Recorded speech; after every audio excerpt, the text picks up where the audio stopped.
The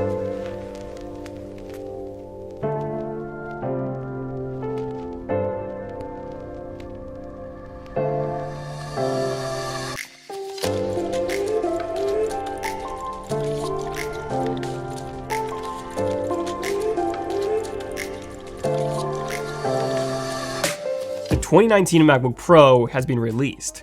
Actually, no, it hasn't. But wait, it actually has. Well, the real 2019 MacBook Pro, that big redesign, is actually coming. And here's everything you need to know about that. This for me is the most exciting video by far of this week because MacBooks are what I'm interested in the most. So yeah, buckle up because I have a lot to cover, including some exclusive findings that I found about the 2019 redesigned MacBook Pro. So definitely subscribe, notifications if you're new to the channel and you want to see more in-depth tech videos like this one, more Elite Numbers episodes, and here's everything you need to know about the 2019 redesigned MacBook Pro. Okay, so Apple doesn't update the design of their Macs that often.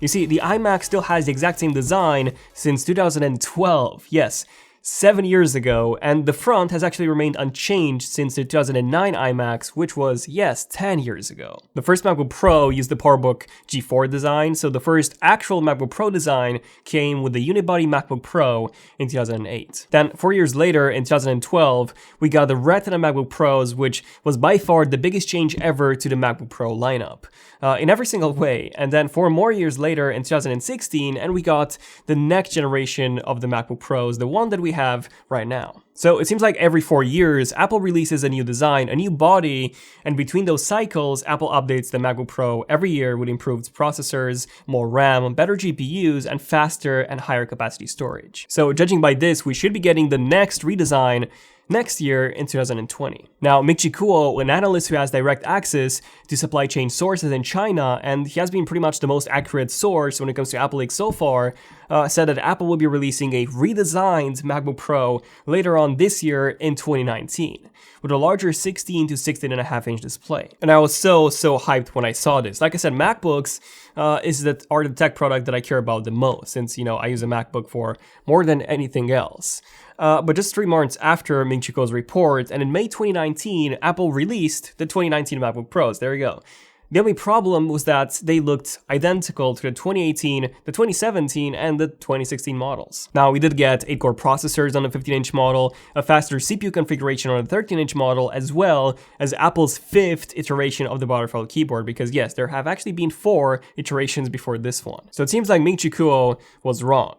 The 2019 MacBook Pro was here, but it still didn't have that major redesign that we were all hoping for, and that major redesign that Ming-Chi Kuo reported. So I got a 2019 15-inch MacBook Pro myself. I used it for 3 weeks. I tested it to the bone, to the transistor, for those 3 weeks, and I actually ended up returning it in the end. Check out the full 27-minute in-depth review after 3 weeks of use, where I cover everything from benchmarks to thermals, gaming, 3D rendering, video editing, and so much more. But long story short, the 2019 MacBook Pro was so close to being perfect. Yes, the keyboard still sucked since we had almost zero key travel, but performance-wise and thermal-wise, it was a significant upgrade over even the 2018 model, especially thanks to that Vega 20 GPU from my previous 560X. So yeah, everything was going quite well with my 2018 MacBook Pro, loved it.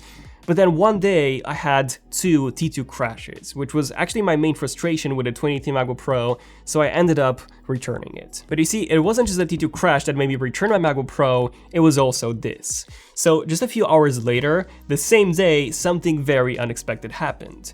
On June the 15th, 2019, out of nowhere, Apple registers not 1, not 2, not 3, but 7 new MacBook models on the ECC database. ECC is actually the Eurasian Economic Commission, and companies that manufacture devices that have encrypted data are actually required by law to be registered before release. Now, this usually happens about 1 to 2 months before the release, so we might be getting some new MacBook Pros in July. Okay, probably not July, but definitely soon. Now, in case you're wondering, these 7 new model numbers are not for different configurations. In fact, each model number is actually for an entirely new portable computer. This is how they're registered in the ECC filing as portable Apple computers rather than MacBooks. But okay, which ones? Well, a spec bump to the 13-inch MacBook Pro without a touch bar is very likely. This one hasn't been updated since 2017. Then the MacBook Air would also be the second one to be updated, so this one was last updated last year in 2018. And then the 12-inch MacBook is also very likely to be getting an update because this one hasn't been updated since 2017 as well. In fact, a recent report from IHS Markit confirms that Apple will indeed update both the MacBook Air as well as the 13-inch MacBook Pro without a touch bar this fall. Now, in terms of the processors, the 12-inch MacBook and the MacBook Air will most likely be getting Intel's brand new 10th nanometer chips. Finally, Intel. Yeah, this is Ice Lake, by the way, and this would be a significant upgrade on both, but especially on the 12-inch MacBook. So Thunderbolt 3, for example, is now integrated into the chipset itself rather than requiring a separate Thunderbolt controller on the motherboard. So this not only means lower latency, but it also means that more manufacturers will start supporting Thunderbolt 3 now. Also, because of that lower latency, eGPUs or external graphics cards will actually run better, so that's already pretty significant. Intel's 10th generation CPUs also include integrated Wi-Fi with Wi-Fi 6 in the chipset as well. And we also get an improved integrated GPU that's getting a significant performance bump, by the way, with about 40 frames per second now in Fortnite 1080p low settings versus 25 frames per second that we had before on the Y series processors. So the Y series is what we'll see in the 12-inch MacBook and the MacBook Air. The MacBook Pro's 13 inches, they will be getting the U series. So that's 3 out of 7. So what about the other 4? We had 7 models in total. Well, I believe that the Mac Mini would also be updated since the Mac Mini is the only other Mac that I would personally consider a portable Mac because it fits. If it fits in your backpack, I would consider that portable. We got an update last year with Intel's 8th generation 6-core processors, so getting an 8-core Intel i9 9th generation chip is very likely to be the case here, which leaves us with 3 more models. Now, I believe that a 13-inch MacBook Pro with a touch bar will also be updated with Intel's new 10nm processors, and then the 15-inch could also be updated with improved GPUs from AMD, nothing from Intel since we have no new 45-watt processors coming anytime soon. And this leaves us with just one mysterious MacBook model unaccounted for, which I do believe is actually that brand new 16-inch MacBook Pro that Ming-Chi Kuo was talking about. Now, I've been researching this new 16-inch MacBook Pro for the past few weeks now, and I've managed to find some very interesting things that I don't think anyone has talked about before. So here's what I found. So if you go to this website called everymac.com, you'll find the model numbers for each Mac that Apple has ever released. And for the MacBook Pros, they all started with the letter A, followed by 1 and a few other digits. These model numbers, the new ones, all start from A2. Maybe a hint at the next generation. I also found that one of these model numbers, the new ones, the A2251, looks very similar to the A1151. And can you guess which MacBook that one was for? Yes, it was actually for the first generation 17-inch MacBook Pro. So I do think that this model number, the A2251, is actually for the new 16 to 16.5-inch MacBook Pro redesign. Now, speaking of this new redesign, what will be changed and how will this be any different from the current 15-inch model?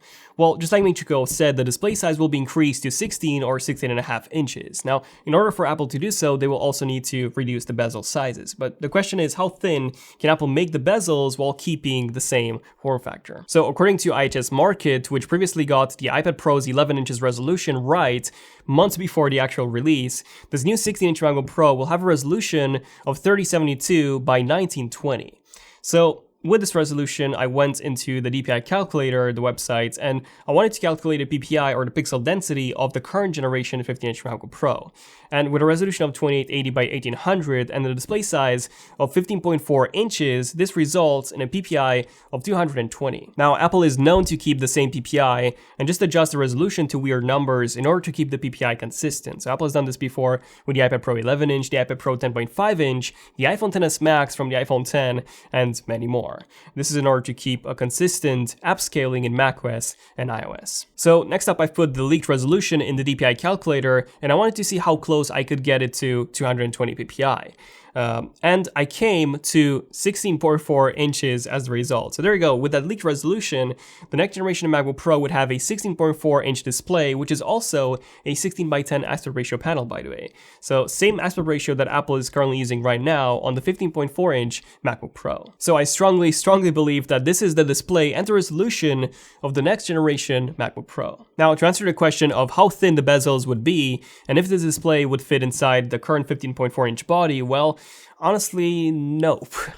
Even if we were to have a full screen zero bezel display, the current 15-inch MacBook Pro has a width of 34.93 centimeters, while that 16:10 aspect ratio 16.4-inch display that the 2019 redesigned MacBook Pro will have, that one will have a width of 35.32, just the display alone, by the way, with no metal frame or bezels surrounding it. So yes, the body of the new MacBook Pro will have to be bigger in order to accommodate that larger display. Now, we modeled ours with some very thin bezels and how Apple would realistically shrink them down to. So they will be much thinner than the current generation, but I still do not think that Apple will be doing a full bezel-less display anytime soon. And according to that IHS Markit report, the new MacBook Pro will still come with an LCD display rather than OLED. Michiko did say that Apple is working on a MacBook Pro with a micro LED display. So this is, in case you don't know what this tech is, it's even more superior than OLED is, but it won't be out until 2022 or so. So micro LED is the best next thing, but it won't be out anytime soon. And some reports have also said that an OLED panel will be coming to this year's MacBook Pro in the meantime until the micro LED displays are out, but I still do not think that this is going to be the case. I still think that this will be an LCD display, especially on a work computer on which you'll have the display on for long periods of time. Apple doesn't want to risk having any burn-in issues. Yes, even LCD panels, by the way, from Apple, the iMac 5K and the LG Ultrafine 5K display do suffer from burn-in. Imagine how bad an OLED display would be on a Mac. So yeah, LCD would be staying for quite a few more years on the Macs. Okay, so now that we know the display size, the display resolution, the aspect ratio, and the fact that this will be a larger device, what else do we know about a 16.4-inch MacBook Pro? Well, if you go to Apple's Pro XDR display page, it says that it supports up to 96 watts of charging. But you see, the thing is, at the moment, there is no 96-watt MacBook. Instead, the current 15-inch MacBook Pro is Apple's most powerful MacBook and has 87 watts of power. Interesting. So does this mean that a 16-inch MacBook Pro will be more power hungry than the current 15-inch one? Well, yes, but when it comes to what the cause of that will be, we don't really know as of yet. You see, there is no newer 8-core laptop processor from Intel coming out anytime soon.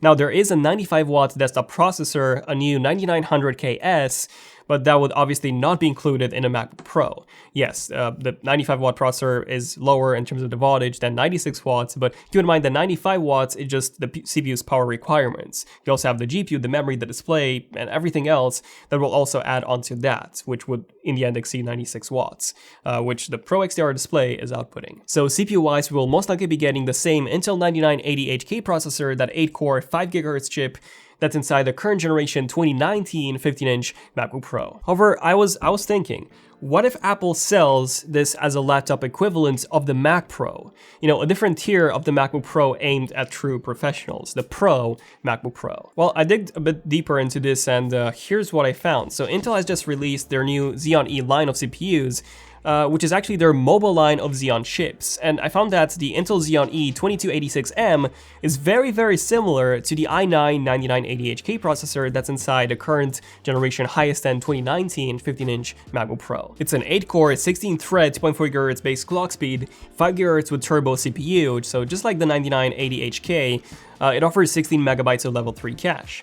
Again, just like the 9980HK. It does have the Intel UHD graphics P630 versus the regular 630, but they're basically identical in terms of specs. And it also uses the exact same TDP of 45 watts, just like the 9980HK does. So the only difference between the two is that the Xeon E 2286M supports up to 128 gigabytes of ECC memory. So if Apple truly goes the Pro route with this new MacBook Pro, I believe that this is the CPU that they will end up including. Also support to 128 gigabytes of ECC memory is very likely to be a case here as well. And since this is a brand new design and the new generation of MacBook Pros, Apple will also be redesigning the logic board and the cooling system as well. As there have been many complaints with the current generation's cooling, Apple will need to make some very big changes here. A vapor cooling chamber, similar to what we have in the Xbox One X or the Razer Blade Pro, is a very, very good option for cooling, or if not, then larger and faster fans. Whatever we get, I'm pretty sure that this new MacBook Pro will actually be thicker, yes, thicker than the current generation models in order to accommodate for that better cooling. So we've modeled our render at 1.8 centimeters from the current generation's 1.55, but a thicker chassis will, like I said, be needed in order to cool down that 8-core processor. Now, when it comes to the GPU, we are expecting AMD's brand new 7nm Navy architecture, or the RDNA architecture on this. This is what the PS5 and the Xbox 2 will be featuring as well, by the way. Full video on that here, in case you missed it. Of course, that the MacBook Pro will feature a much more lower power GPU than the PS5 and the Xbox 2, and we don't know any specific specs as of yet, but the performance gains should be quite significant, even from the Vega 20 GPU that we get inside the 2019 current-gen MacBook Pros, since this is a brand new architecture, the Navy architecture, Navy versus Vega, and Vega was already 2 times as fast as Polaris was. The 560X and the 560 and the 460 GPUs inside the 2018, 2017, and 2016 MacBook Pros were all Polaris. And then the keyboard will most likely be updated as well. So Apple messed up so badly entirely with this new generation of keyboard that it had the butterfly switch. The previous MacBook Pros were all praised for having the best keyboard on a laptop.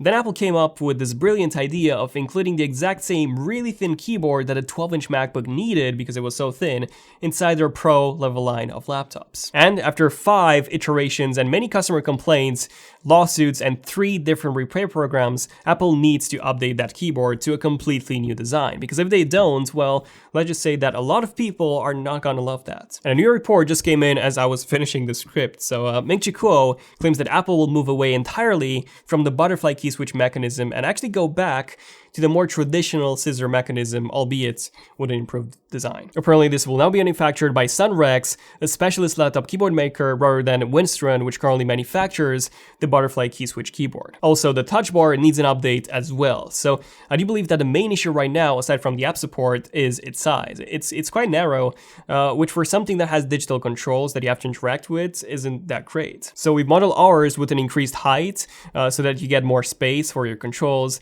especially on the 15-inch model where you have so much more room left between the touch bar and the actual display. Now you can probably tell that we've removed Touch ID on our concept from the touch bar, and that's because I do believe that Apple will finally switch to Face ID on their Macs as well. So they just added Face ID on the iPad with a 3rd generation iPad Pro, so the only remaining product lineup without Face ID are the Macs. So by adding Face ID, the thinnest bezels that Apple could have on these would be about as thin as on the 3rd generation iPad Pro, which is about the same size as we modeled in our concept. Of course, that Apple could also keep Touch ID instead of Face ID, and that way they could make those bezels much, much thinner. And this is how the new 16.4-inch MacBook Pro seems to be taking shape.